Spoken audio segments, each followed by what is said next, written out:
Today, during an international press conference with the Prime Minister of the United Kingdom, Theresa May, President Trump declined answering a question from CNN, saying that he only speaks to real news, and then took a question from Fox News. And I was kind of disturbed by the fact that in watching this clip, because a lot of times when I recall, his earlier mentionings of fake news back during the initial presidential campaign, I, was bothered by this. The idea that you could just say certain places don't count because you don't like them, which is what the fake news moniker has been about for the last 3 years.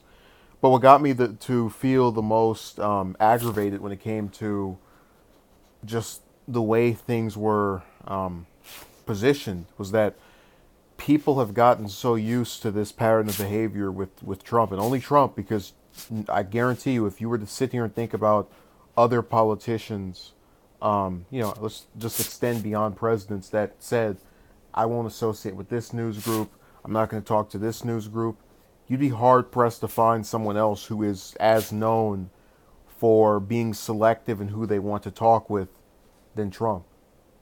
And I guess what is I'm trying to get people to understand is that as I've spoken about the oligarchy and why that is what I consider to be the most significant issue in Washington, another one that has been developing and brewing over the past several years is the acceptance of people on the part of just their commander in chief to allow that person to not have to worry about coming under the scrutiny that office requires.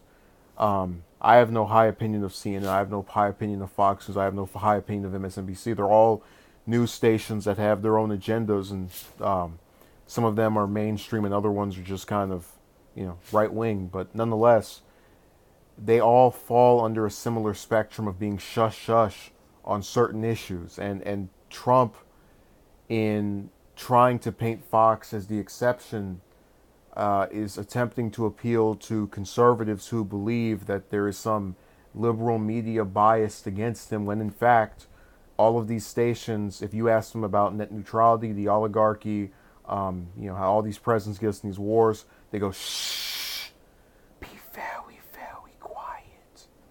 So when you know what particular things they're opposed to speaking about, it really they all start to look the same. It's all homogenized.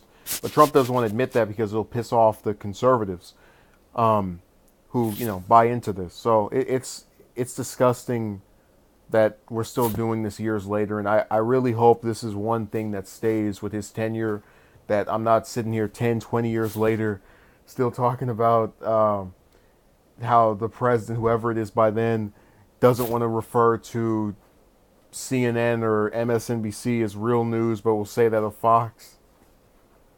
And one of the things that bugs me about the this and before this, the Stormy Daniels thing, is the fact that these are issues that, again, are at the back burner, but because they're handled so poorly and ridiculously and just obnoxiously, I have to I guess I feel compelled to speak on their absurdity. The idea that they receive so much coverage in place of things that are important.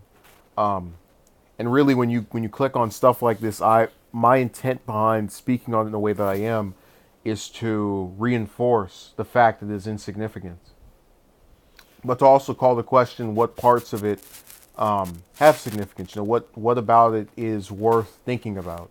So, thank you.